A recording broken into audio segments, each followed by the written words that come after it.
Hello, and welcome to session 2 of Mindful Mondays with Nicolette from Intentional Educators. As I said, this is session 2 of a 4-part series that is on mindfulness for educators, self-care for caregivers. So as always, I'd like to start by asking you to think about the question for today, which is, what are you grateful for today? I'm going to actually give you a moment to think about it. I know you can't answer because we're here on the recording, but if you can just take a moment to reflect on what you are grateful for today. And if you feel like sharing it with me, you always are free to do so. You can send me an email at nicolettejames@gmail.com, or you can send it over to intentionaleducators@gmail.com as well. They all come to the same place, and I always respond to every email. So feel free to share with me today what you are grateful for. So I'm grateful to be here, to have another opportunity to share with you a little bit more about mindfulness. And we're going to go ahead and get started with that, because I want to start by doing a really quick recap of what we talked about last week in session 1. So last week we started with the definition of mindfulness. We talked about the science of breath and the benefits of breathing. And we did a meditation where we focused on the breath. And then we ended with the practice for the week on mindful awakening. So this session's agenda is to follow the same structure, in that we will look at another definition of mindfulness. We will discuss some common misconceptions about mindfulness. We'll talk about the similarities and differences between mindfulness and meditation. I'll share with you a few of the benefits of mindfulness, and then we'll talk a little bit about the theory, the focus theory for this week, as well as the practice for week 2. So we're going to start by grounding ourselves in a definition of mindfulness. So the definition we're going to think about for this week is as follows. Mindfulness is the state of being attentive to and aware of. So attentive to and aware of what is taking place in the present. So once again, that's our definition for today. The state of being aware and attentive to what is taking place in the present. So there's 2 critical elements to mindfulness if we're looking at this definition. And the first one is being intentional, consciously aware of doing something. So not just doing it, and we'll talk a little bit more about this, not just doing it without bringing our full attention to it, but being intentional about it, making a concerted effort to do something, and also being accepting of whatever it is that we are observing and not judging it. So those are the 2 aspects we're going to focus on today. So first, let's talk about some of the misconceptions about mindfulness in general. So a lot of people think that mindfulness is kind of wishy-washy. It's all woo-woo. It's sort of out there in this world of intangible things that they can't quite wrap their minds around. However, I want to share with you mindfulness as a practice that is not intangible. It is quite empirical, in that there is a lot of research out there that supports the study of mindfulness as well as its implementation and the results. So the direction that I come to mindfulness from is not one that is very wishy-washy or woo-woo. It is very empirically based, and that's where I'd like to keep us, because I want us to be grounded in the theory so that when we practice, we know that we are coming from a place of evidence. A lot of people think that mindfulness means being in an asana or some type of yoga pose, and you're chanting different sounds and different things. And while there is some of that involved in mindfulness and meditation, which we'll explore a little bit in a minute, you don't have to do any of those things in order to practice mindfulness. So I want to sort of disabuse some of those misconceptions, because it keeps people from getting into the practice of mindfulness when they think that it's all about those types of things. Others believe that mindfulness or the study of and practice of mindfulness is for certain types of people or certain kinds of people. The misconception is that in order to be mindful, that you sort of have to be already a person who is sort of very, very tranquil or zen, if you will. When in fact that's not true, and actually it's very ironic because the more type A personality you are, is the more you will benefit from mindfulness practices. And mindfulness practice is also not for any type of person; it's for all types of people. So again, we're trying to overcome some of those obstacles that might keep people from practicing mindfulness by clearing up some of those misconceptions. And then there's another misconception about mindfulness, and that there is some mysterious right way to do it. There is no right way to do it. And once you think that there is a right way to do anything, it means that there's a wrong way to do it. And then that creates fear, because then people don't want to do it the wrong way. So they figure, well, you know what? I don't want to do it the wrong way, so I'm not going to do it at all. There is no right way to do it. So if you go into it knowing that there's no right way to do it, which means that you can't do it wrong, then you'd be more open to trying it out. So those are just a few. And then the last one that I want to touch on, which will give us a little bit more context for what I want to talk about, is that mindfulness is the same as meditation. So mindfulness is not the same as meditation, even though they do have some overlap and some similarities in terms of like conceptually how we might want to think about them. They are not the same. So mindfulness is often less formal. All right. You can do something that involves mindfulness any place and any time, because it's not as structured. Being mindful happens in the mind. So you can do that anywhere at any time without any type of formalized structure. Mindfulness is often directed towards doing something, bringing our mind, our full mind, to some type of activity or whatever it is that we are engaged in. Meditation, on the other hand, is often more formal.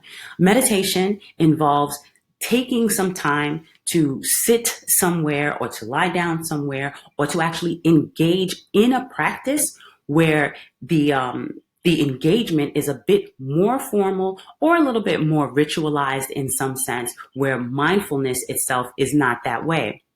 Meditation is also directed towards how we are being. To contrast it once again with mindfulness, mindfulness is often directed towards doing something. Meditation is often directed towards being a certain way or having a certain mindset and training that mindset through the practice of mindfulness and meditation. So as I mentioned, in meditation, you often set aside some dedicated time to focus or to concentrate or to self-regulate our thinking and our thought process or processing our emotions. So again, it's a little bit more formalized, a little bit more ritualized, whereas mindfulness practices are less formal, less ritualized, and it involves bringing our full attention to doing something. So mindfulness itself is often associated with meditation, and people sort of blur the lines of it. When they think of mindfulness, they are often thinking about meditation. However, the range of practical exercises that one can engage in for mindfulness far extends those that you can engage in for meditation. So those are just a few things. Mindfulness and meditation are two sides of the same coin, in that both of them help us to calm the mind, they help us to focus our attention, and they both help to heighten our awareness. So they do work together in order to accomplish similar benefits. Meditation as a practice helps to inform and enhance our mindfulness, if that makes sense. So there are a ton of benefits to being mindful, and I just want to share some of those with you. But I also want to connect them to what I said about mindfulness being empirically based. There are now tons of studies, whereas one time there weren't as many. However, there are many more studies now that show that mindfulness is an important predictor of overall well-being.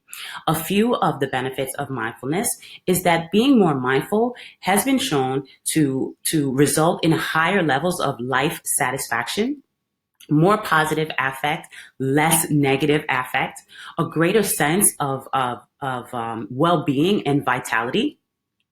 And then if you want to think about just a few quick ways that mindfulness actually helps us, not just psychologically, but also physically, research has shown that those who engage in mindfulness practices consistently have a lower cortisol level. And we all know that having excess cortisol leads to, that's a stress hormone, leads to weight gain, which then leads to heart disease, and then other things that we don't want to experience. So all of that can be assisted through the practices of mindfulness and meditation.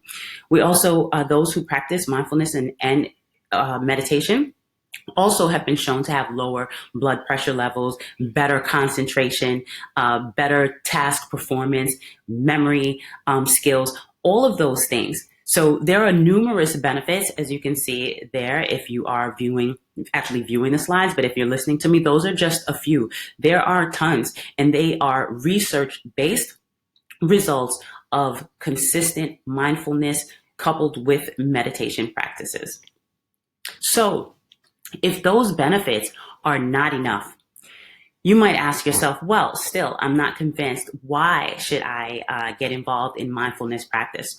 Well, one of the most important reasons is because being mindful gives us choices, and choice is the ultimate freedom. What does it allow us to choose? Being mindful allows us to choose whether we want to act or react based on impulse. And then how do we want to do that? Do we want to do that based on conscious decisions that we are making, or just automatic behavior that we are engaging in where we're not thinking about how we are reacting or responding? We're simply just acting and responding without being mindful. So mindfulness practices give us the choice of how we want to respond in any given moment to whatever it is that we are experiencing. And that is very powerful because, again, there is a clear empirical connection between mindfulness practice and overall well-being. So the theory that we're going to focus on today really quickly is automaticity versus awareness. Automaticity equals mindlessness. There are, from the time we wake up in the morning, there are tons of behaviors that we engage in that we are not thinking about at all. We're simply doing them. On one hand, it's a good thing because those tend to be our habits, and habits are fantastic. We create our habits create us. Once we have something that we do as a habit, we can do it and be doing something else. And in a society where most of what we do is based on multitasking, we have somehow privileged the idea of being able to do many things at one time.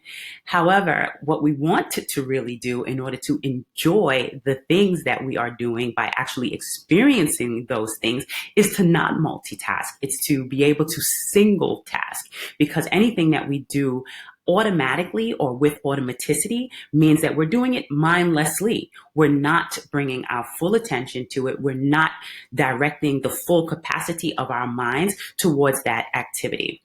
So one of the popular examples that's always used with this, I always think about it myself, is that if you are an experienced driver, you don't think about driving. You just get in your car, you adjust your mirrors if they need to be, and then you're gone. And you're doing all of your things without thinking. So many times we're doing multiple things while we're driving. That's automaticity. We don't want to be in that state of automaticity all the time, because what it means is that we're not focused on the activity that we're actually engaging in. And what we need to learn is how to bring our attention to the activity that we are engaging in. So awareness equals mindfulness. When we bring our attention to whatever we are doing, we are then being more mindful and being better able to experience whatever it is that we are doing in the moment that we are experiencing it in. So what does it mean to be aware? Awareness is the state of being conscious of something, being conscious of whatever it is that we're doing. There are many things. We can be conscious of our environment. We can be conscious of our senses. We can be conscious of our breathing. We can be conscious of whatever it is that we're doing. We can be conscious of what we're feeling, and we can be conscious of what we're thinking. So for this week, that is what we're going to focus on. We're going to focus on automaticity versus awareness, but we're going to still chunk that down a little bit by focusing on one aspect of awareness, and that is awareness of what we are thinking. So the practice for this week is doing just that. We are going to observe our thoughts. Observe our thoughts. We need to hone in on what it is that we are thinking, and we need to become aware of what we're thinking. That's the first step, because then we can't do anything with anything until we become aware of it. So the practice for this week, we're going to continue on with our mindful awakening. You're going to do that when you wake up, and then you're going to segue into observing your thoughts after that. So for this week, in order to practice observing the thoughts, we are going to practice becoming aware of the voice in our head. So the voice in our head is often referred to as self-talk, which I'll get into a little bit more at some point. But for right now, just simply know that the voice in your head is the one that's always speaking to us, either about the past, either about the present, either about things that we're thinking and feeling and experiencing now, but we want to become aware of what that voice is saying to us. So I want you to practice noticing what you often think about. That's the practice for this week. What do you often think about? So when you do that, I want you to add one other level to it. Just notice what you think about and start to identify those thoughts as either useful or not useful. So I'm not going to put any stipulations on what is useful and what is not useful right now, because that's part of your practice, is to determine for yourself if the majority of the thoughts that you're having are useful to you or are they not useful. But the first step, because it depends on wherever you are in your practice, the first step is to simply become aware of what you're thinking. What are we thinking? That's the first step. Becoming aware, noticing the voice in your head, becoming an observer of that voice, and noticing the different things that it is saying to you. So in order to do that, there is a practice for that. There's a meditation for it, which I will share with you. However, I wanted to keep these videos relatively short. So instead of engaging in the meditation in this video, I have it separately so that you can go back to it whenever you have the opportunity and do the meditation that goes along with this video, and it's called Observing the Thoughts. So I'm not going to include it here. So I'm going to end by just inviting you to come along with me next Monday for session 3. But in the meantime, if you want to check out any of the other meditations that I have posted, please do so by going to Nicolette James of Intentional Educators on YouTube. You can email me, as I mentioned earlier, at intentionaleducators@gmail.com. Or if you can remember more easily, NicoletteJames@gmail.com. I'll get it there too. Please feel free to reach out to me. You can also subscribe and join the rest of the tribe at educatezen.org. I'm working on quite a few projects right now that I'm really excited about sharing with you all soon. So please be sure to get on that list so that I can share them with you. I also have a bi-weekly newsletter where I send out a newsletter to educators about every 2 weeks about different articles that I find of interest and would feel that intentional educators would also find of interest. You will receive those by subscribing at educatezen.org. So once again, thank you so much for spending your time with me. Join me next Monday for session 3. You have 2 practices to work on for this week, your mindful awakening as well as observing your thoughts. Have a good day and see you next week.